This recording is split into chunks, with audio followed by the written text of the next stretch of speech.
My friend, something big has happened. We zoom into Sevastopol and right here is Kozachka Bay. This area right here. What is that over there? Let's zoom in. It's an oil refinery. It's a very big Russian oil refinery.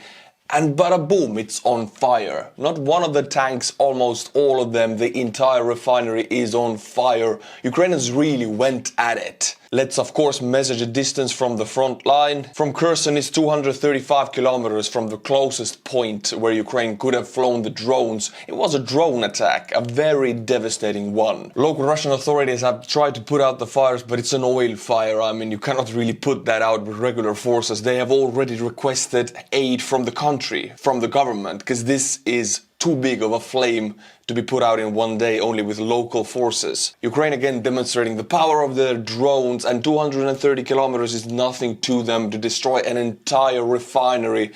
Building that back up with Russian builders might take years. Without Western technology and Western building companies might take forever actually. Why attack oil refineries? They're not directly connected to this war, but they are. Russia funds this war through selling oil and gas. They can sell the oil because of these oil refineries, so they can fund this war because of each of these oil refineries. Taking these out makes it very much more difficult for Russia to fund this war, money-wise. So it very directly takes away from the Russian war effort. The information war between Russia and Ukraine is on full gear. This includes Russian scammers being more active. This is why I want to introduce you to Guardio. Guardio blocks 100 times more harmful sites and detects them before Google and competitors. By the time these sites get blocked by Google, the scam site will be replaced by a new one, which, once again, Guardio will be the first to detect. Even if something happens, for example, you click on a suspicious link from an email, Guardio will let you know in real time and keep your data safe. About 2 years ago, I had someone log into my YouTube account from Siberia. That's what it said on Google Security. Russia, Siberia. I logged them out, but they logged back in many times, even when I changed my password. They got into my computer somehow from a suspicious email I clicked. So I had to reinstall my Windows. Guardio would have blocked that email. Guardio's identity monitoring is cross-platform. If you sign up through your mobile, you'll get real-time alerts once your data is breached or leaked, so you can take action immediately. The most important thing is to keep your information secure, have real-time protection and alerts. You can start with a free security scan. It only takes 30 seconds. If you sign up through my link in the description below, you get 20% off. Get Guardio now and protect your online browsing and information. Avoid installing malware and falling victim to scams, and get real-time alerts when your information could be at risk. So, if you want a clean and secure browsing experience, again go to guard.io/Artur, link in the description, and check out their affordable premium plan for full protection. Twitter account War Mapper has made this video. It shows the entire Russian advancement through Bahamut in the last year. It's a very slow and painful process. I want to watch it with you guys. 1st of January 2023. As you can see, with each day, we're talking about maybe 100 meters, maybe 50 meters advancement. And we know that Russia has lost about 60,000 KIAs into Bahamut alone. So every small bit of advancement means tens, if not hundreds of KIAs. Okay, they're beginning to encircle it. 24th of February.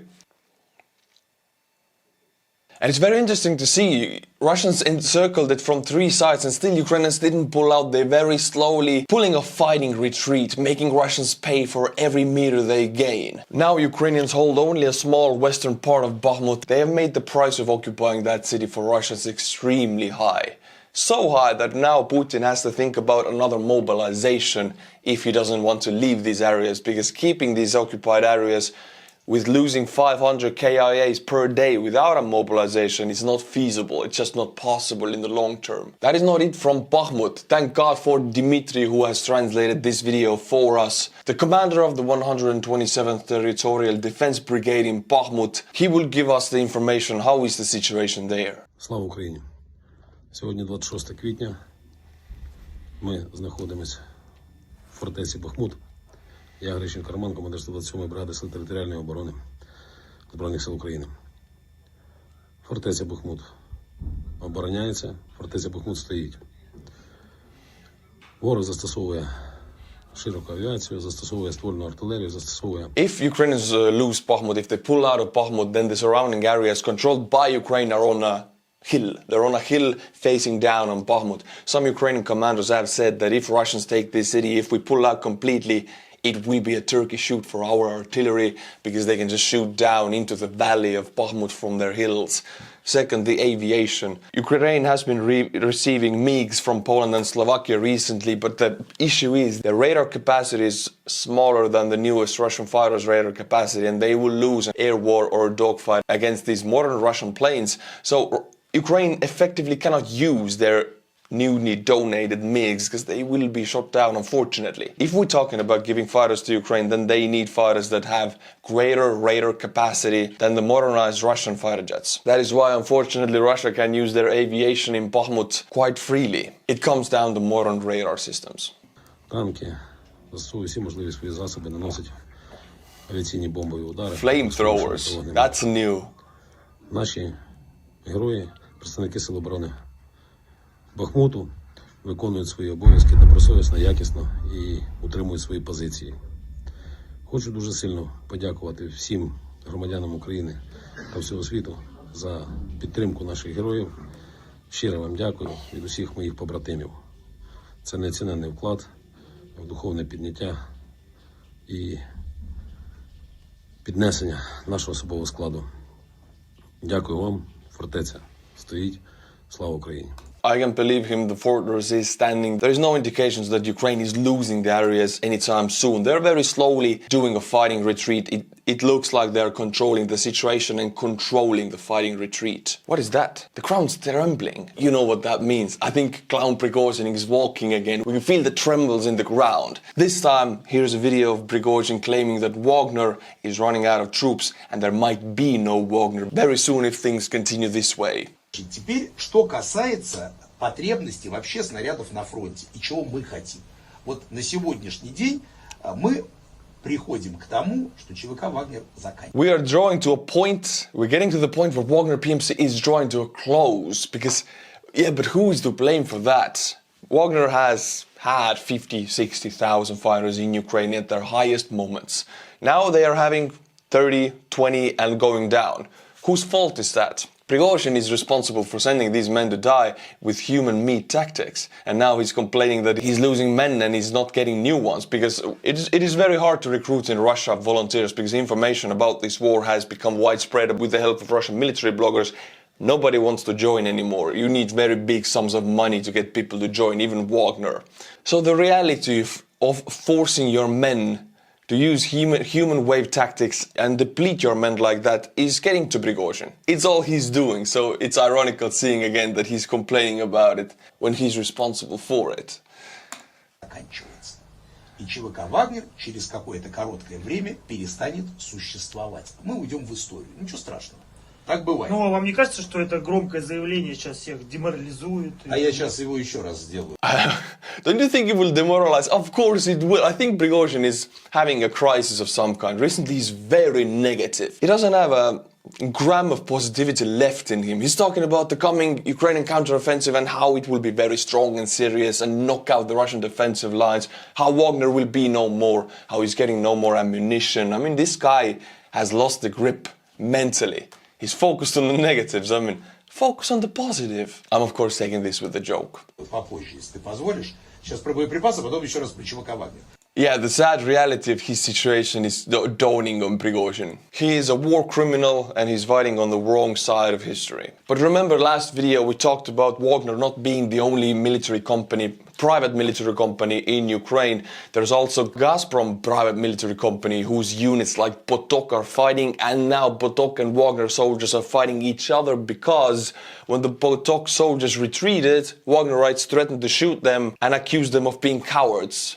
And we watched last time Potok reaction to it. Now we watch a Wagner soldier reaction to it. I'll sum it up again. Two Russian paramilitary companies fighting each other in Ukraine, accusing each other. Ukraine doesn't even need to do much here. I mean, they're destroying each other. Что можешь сказать о ситуации на сегодня?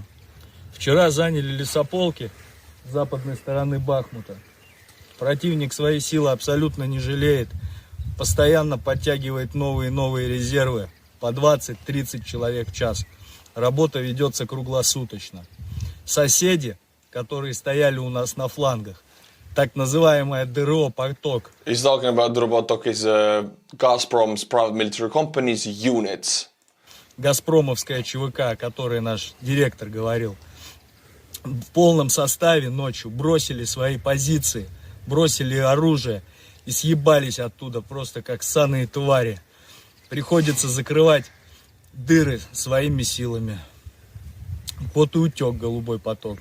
They don't like each other, and the more they don't like each other, the better for Ukraine. Let them infight. For 51 days, Russia did not attack Ukraine with missiles, but yesterday that changed. Russia shot out 23 missiles towards Ukraine. There was a big hit in Liman. There was a lot of casualties, unfortunately. It was one of the deadliest throughout the entire war. And by the way, this is the official Russian Ministry of Defense post about this attack. Right on target, that's what it means. So they're really boasting about it. We are at the point where NATO allies have delivered 98% of the weapons and armored vehicles they have promised to Ukraine, and it all has happened before the counteroffensive. So if you count all the numbers together, then the Western allies have delivered 1,550 armored vehicles and tanks and other vehicles to Ukraine that Ukraine can now use with the counteroffensive. That is an insanely large number. It is said that Ukraine has formulated about 8 new assault brigades. We're talking about 60,000+ men who have completed their training. Half of them have Western armor and Western weaponry. And these 8 new brigades are not on the front right now. They're in the reserve. So they are rested, they're ready, they're motivated. They're not depleted by the battle. So if they will be pushed into the battle, this will be a huge game changer. Wherever they will be pushed in a small area, these numbers will be 10-1 towards Ukraine. And they truly will have the numbers an attacker should have if attacking. If war began, Russia started on 3 sides and they didn't have that advantage in numbers. They had about 3-1, but you do need 10-1 to be very fast and efficient when attacking. This is a result of a HIMARS strike on a Russian base. Supposedly it was an officer post of the 58th Army. Nothing was left of it. HIMARS are still doing work. They have never stopped doing work. HIMARS are the reason Russian logistics is pushed back 60 kilometers from the front. Anything that comes closer is destroyed immediately. Russians only have a narrow strip of land between Melitopol and Mariupol where they can conduct their logistics, because if it comes closer, it will be seeked out and destroyed. Russian losses have climbed up to 190,000 KIA. I think we might see 200,000 before the counteroffensive begins. But notice the high losses in vehicles, logistical vehicles. Ukraine is focusing on Russian logistics and radar systems, much like they did before the last offensive that were very successful. This is just a warm-up. Recently, we had a video of Ukraine using a very rare new weapon system, or actually it's a kit. The Ukrainian 37th Marine Brigade shot an APKWS, Advanced Precision Kill Weapon System. It's a system that uses Hydra 70 dumb rockets that are converted into extremely precise weapons. It's a laser-guided weapon. And in this video we see this rocket hitting some trenches, very accurate, but then hitting a Russian observing post. It's like a camera system on a metal pole. Up there is like this camera system that they can observe the area with.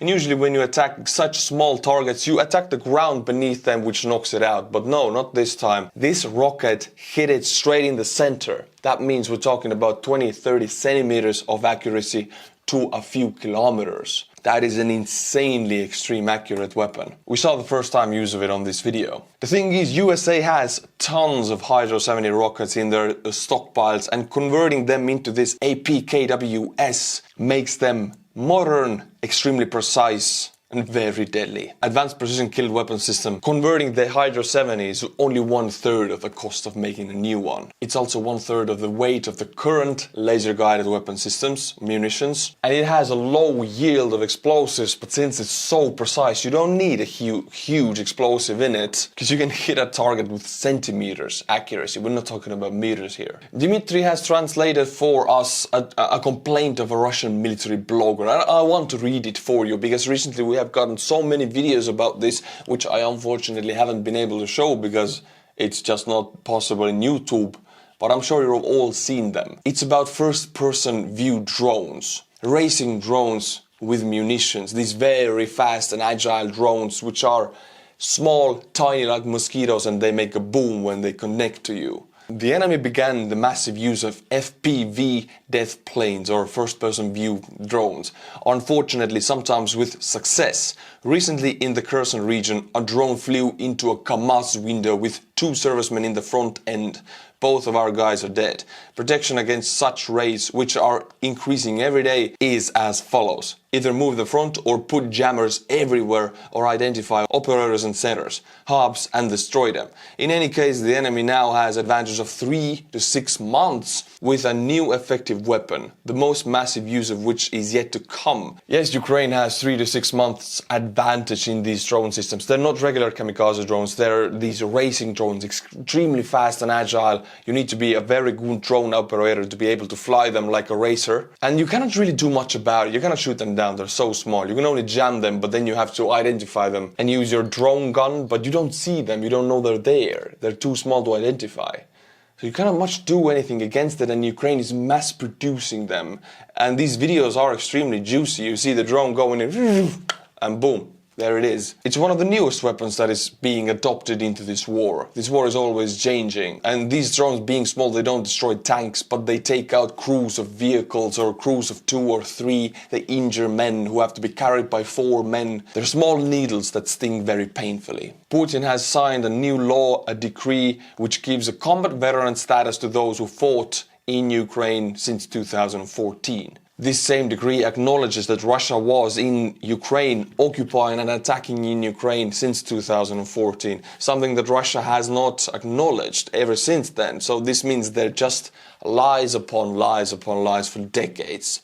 And the West stepped right into it. 2014, what happened against Russia? Minor sanctions. In my eyes, they kinda all believed that Russia wasn't that it really was some separatist army. It was Russian forces. I'm glad the West is on the right side of history now, but I still feel bad when I think about that they didn't do anything in 2014 when they had the capability. I like this quote and I read it to you. In our country, he means Russia, the lie has become not just a moral category, but a pillar of the state. This is said by Alexander Solzhenitsyn, Soviet dissident and Nobel laureate, and he was sentenced to 8 years for hard labor for discrediting Stalin. Putin is moving that back to that era. In this photo you can see the future of what will happen to Russian leaders and the leaders taking decisions in this war on the Russian side. There will be another Nuremberg. An immediate proof that Putin is moving Russia into Stalin era is Moscow court found Anastasia Chernysheva guilty, discrediting of the Russian armed forces, which is a paragraph that is used a lot right now. Whatever you say against this war, against Russia or for Ukraine, you will be used. This paragraph will be used on you and you will be put in prison or you have to pay a huge fine. Well, she baked cakes. The cakes had writing on them, no to war or the sun will come up for Slava Ukrainian. She was fined 35,000 rubles. My friends, that is it for today. If you like my videos and my style, please become a patron. That is the fastest and most efficient way to support the channel. The link is in the description below. I've never been in Twitter, but now I made a Twitter account, and since I am already a military blogger, I can already post in Twitter. Also, if you want my updates and my opinions about this war in Twitter format, then this Twitter link is in the description below. Go and follow, I'll see you there. Until my next video, my friends, Slava Ukraini.